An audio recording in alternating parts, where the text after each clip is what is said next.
m'appelle Nachouat et aux côtés de Michael, nous allons vous accompagner cet après-midi tout au long de nos échanges en tant que maître et maîtresse de cérémonie. Aujourd'hui, mesdames et messieurs, nous allons relever ensemble un défi majeur. Proposer des solutions concrètes aux enjeux de l'insécurité qui freinent le développement de Madagascar. Et il y a toute classe de courage. Si quelqu'un ne sait ce qu'il tente ici, dans les baies, ne sait ce qu'il n'y est, fa combien de signes, ne sait ce qu'ils ont fait les ânes. On dit à Oula, il règle, comment à la fois, vous si qu'elle était bien, il est Oula, n'a pas si n'a pas ils ont fini cette fille pour les gens de Madagascar. Car vous n'avez ici qu'un voyage, et on dit ça quand toute classe de courage, à la terre, à la terre, on a cette fille qui a fait la douce.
Excellences, Mesdames et Messieurs, mes chers amis, mes chers compatriotes, mes premiers mots seront des mots de remerciement pour votre présence à cette conférence internationale sur la sécurité et défense de l'initiative pour l'émergence de Madagascar. Je voudrais tout particulièrement remercier les personnalités qui sont venues de loin et qui vont enrichir notre débat. Vous avez fait des milliers de kilomètres, sillonné des océans et traversé des continents, et vous voilà parmi nous aujourd'hui à Madagascar. Je vous souhaite la bienvenue, Tungasu, à Madagascar. Animé d'une volonté commune, vous nous avez rejoints pour former un socle de solidarité et de fraternité. L'avenir de Madagascar vous importe et vous a transporté jusqu'à nous. Je remercie également les experts nationaux pour leur implication dans l'élaboration de cette conférence et le partage de leurs connaissances. Je salue également la présence des éleveurs et acteurs de la filière bovine qui sont venus exprès ici avec nous, portés par l'espoir d'un avenir meilleur.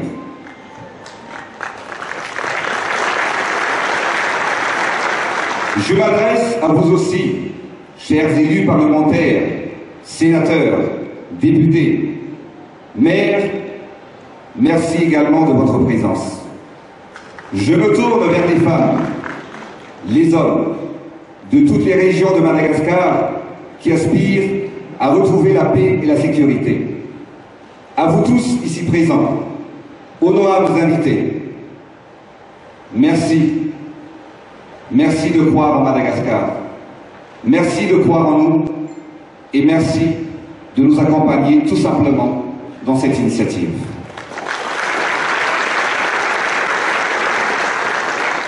C'est cette chaîne d'union qui rendra possible l'émergence de Madagascar. La conférence d'aujourd'hui porte sur le thème de la sécurité et défense. C'est un besoin essentiel et fondamental de l'être humain. Il est le gage de la vie et du développement d'une nation. L'insécurité est par conséquent un fléau qui détruit l'économie nationale, ralentit les efforts de développement, terrorise la population et apporte malheur et souffrance aux familles. Aujourd'hui, le citoyen et président de l'initiative pour l'émergence de Madagascar que je suis ne peut plus accepter cette souffrance qui oblige notre peuple à survivre dans la peur. Cette souffrance et cette peur, mes amis, je veux les éradiquer.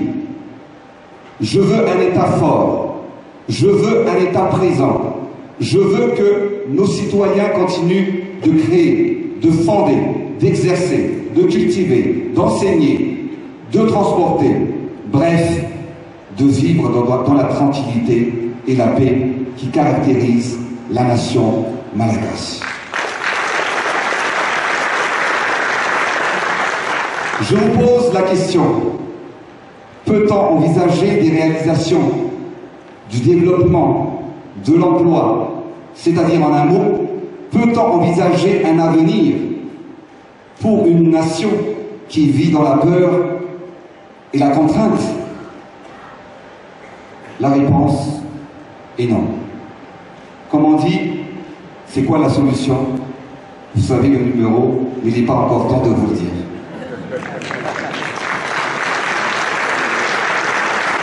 Aujourd'hui, au-delà de nos frontières, l'image même du pays qui nous rend aussi fiers a été détruite, a été salie. Les investisseurs, craignant pour leur vie, quittent le pays, laissant derrière eux des milliers de familles démunies et sans aucun revenu. D'autres renoncent à l'investissement par peur des menaces qui pourraient peser sur le climat des affaires ou sur leur famille. Les opérateurs nationaux, inquiets du lendemain incertain, gênent leur activité, ralentissant ainsi l'économie à Madagascar. Nos jeunes diplômés s'expatrient pour aller ailleurs chercher un travail, puisque leur propre pays ne sait pas quoi leur offrir. L'administration, sous-dimensionnée, rangée par la corruption, n'est plus au service du peuple malagasy qui vit en permanence dans l'angoisse du cambriolage, du kidnapping, de l'attaque à main armée et des agressions quotidiennes. Certains territoires de la République, en zone urbaine et rurale, sont devenus des zones de non-droit. Nous constatons l'incapacité de l'État à endiguer ce fléau, à arrêter, à juger et à enfermer les criminels. Nous assistons simplement au manquement de l'État pour assurer la sécurité du pays et des citoyens. L'État a failli à sa mission. La mission de l'État est pourtant d'assurer la sécurité des biens et des personnes.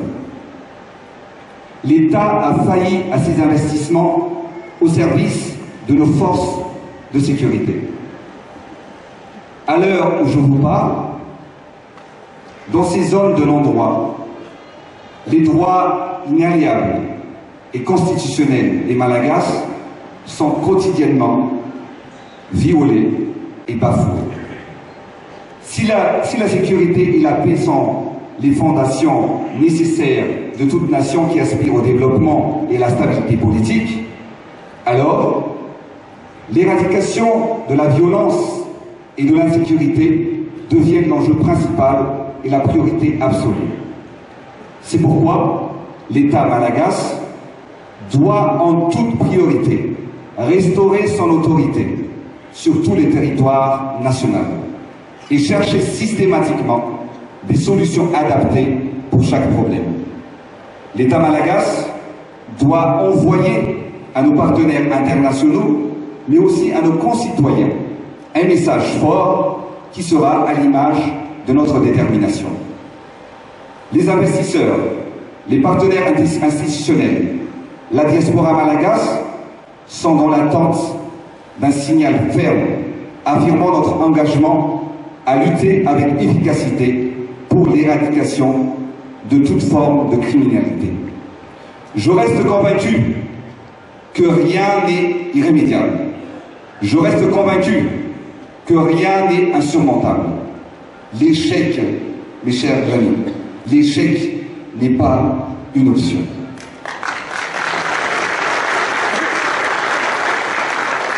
La difficulté de la tâche qui nous attend ne doit pas être une excuse au renoncement. C'est la raison pour laquelle l'Initiative pour l'émergence de Madagascar a consacré ce forum spécifique sur la sécurité. Nous allons sûrement soulever des questions souvent difficiles et parfois dérangeantes, mais néanmoins tout essentiel et fondamental, à savoir comment allons-nous inciter notre peuple à inventer, innover, créer, étudier et participer enfin au développement du pays? Peut-on rétablir la sécurité dans nos villes et nos campagnes? Peut-on rétablir la sécurité dans les zones rurales? Peut-on promettre à nos citoyens un avenir de paix et de développement durable? Peut-on protéger le peuple malagasy sur l'ensemble du territoire? Peut-on combattre la corruption et la criminalité qui paralysent toutes nos actions?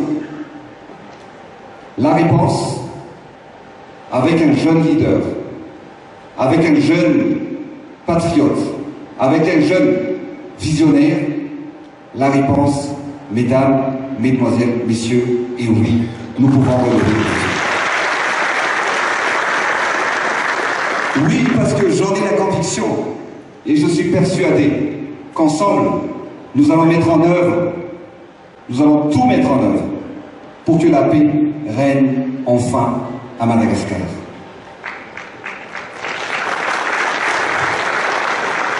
Durant cette conférence, nous concentrerons nos efforts sur deux axes. D'abord, l'urgence de la sécurité des biens et des personnes. Nous avons décidé d'entamer les débats sur ce thème car il affecte quotidiennement tous les Malagasy et toutes les personnes qui vivent à Madagascar. L'insécurité des biens et personnes constitue un frein au développement et met à mal la stabilité politique et sociale de l'île. Et à titre personnel, je vous le disais, il m'est insupportable de ressentir et de constater la souffrance qu'endurent mes concitoyens au quotidien. Il s'agit donc d'un engagement politique, mais également d'un engagement personnel. Les attaques à main armée, les kidnappings, l'explosion du taux de criminalité empêchent les habitants de vivre en toute sérénité en zone urbaine. En zone rurale, les villages enclavés sont victimes d'attaques des milices armées, pour ne citer que les Dahal ou les voleurs décimés. Les vindictes populaires se multiplient face à l'exaspération du peuple devant cette impunité, et ceci, je vous le dis, n'est pas tolérable dans un état de droit. Peut-on en finir avec cette criminalité grandissante? Quels sont les dispositifs à mettre en place pour endiguer de façon définitive le crime organisé?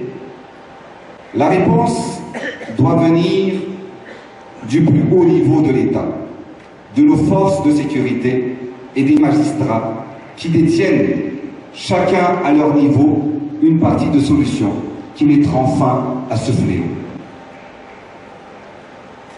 Deuxièmement, nous allons poursuivre nos échanges sur un sujet capital qui est essentiel au développement du pays. Je veux parler de l'intégrité territoriale malagasy. C'est un enjeu stratégique, car comme vous le savez, Madagascar est au cœur d'un flux intense de routes maritimes. L'absence de contrôle de nos ports, l'absence de contrôle de nos eaux territoriales et côtières, l'absence de contrôle de nos zones d'expansion économique profite aux contrebandiers et pirates qui pillent les richesses halieutiques et naturelles de la Grande Île. Ils s'accaparent de nombreuses ressources nationales et des espèces protégées particulièrement convoitées et qui font l'objet de tous les trafics.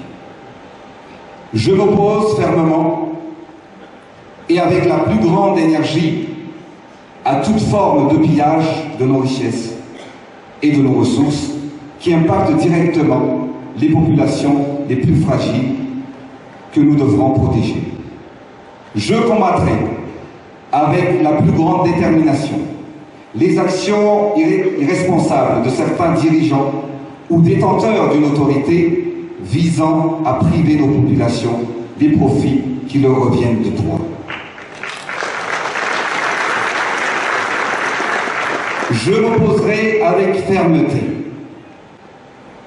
et conviction à la recherche systématique du gain personnel pour que le plus grand nombre de nos concitoyens ait enfin accès à nos richesses naturelles. Il est du devoir d'un État fort et responsable dans un pays apaisé de veiller à la redistribution juste et équitable de nos ressources. Pour finir, en matière de terrorisme, la Grande Île a le triste privilège de figurer parmi les 25 pays à risque. Certaines zones enclavées peuvent devenir la base arrière d'individus qui vont profiter de l'absence de l'État pour faciliter la prolifération des communautés islamistes extrémistes. Nous aborderons donc les thèmes de la sécurité maritime, de la protection des ressources naturelles et de la restauration de l'état de droit et de son autorité sur le territoire. Vous l'avez compris, le chantier est immense, il est ambitieux et nos débats promettent d'être riches et, je l'espère, fructueux. Je suis persuadé que les experts apporteront des solutions qui permettront de répondre aux aspirations du peuple malagasy. J'ai demandé au comité de réflexion de m'adresser des recommandations appropriées qui me permettront une mise en œuvre immédiate et pérenne pour rétablir la sécurité à Madagascar. Il est de notre devoir d'apporter des solutions indispensables qui soulageront la souffrance de notre peuple. Il est également indispensable de trouver des solutions qui permettront au pays d'envisager un avenir meilleur. Notre défi à tous est de rattraper le retard de développement de Madagascar. Nous détenons tous une partie du pouvoir qui nous permet de changer les choses. Le destin de Madagascar est entre vos mains. Nous pouvons ensemble reconstruire la grande nation malagasy qui rendra à notre peuple la fierté nationale qu'il mérite.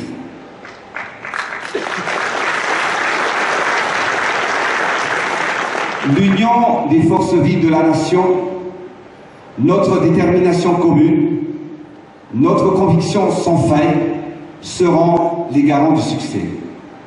Il ne s'agit pas là de promesses, il s'agit d'un engagement formel et citoyen que je fais devant chaque Malagasy. Et je me battrai à vos côtés avec la plus grande résolution pour que cet engagement d'aujourd'hui devienne la réalité de demain. Ensemble, en unissant nos forces, en rassemblant nos énergies, nous changerons le destin de notre patrie bien-aimée. Sur ces mots, je déclare solennellement ouverte la conférence sectorielle sur la sécurité de l'initiative pour l'émergence de Madagascar. Merci.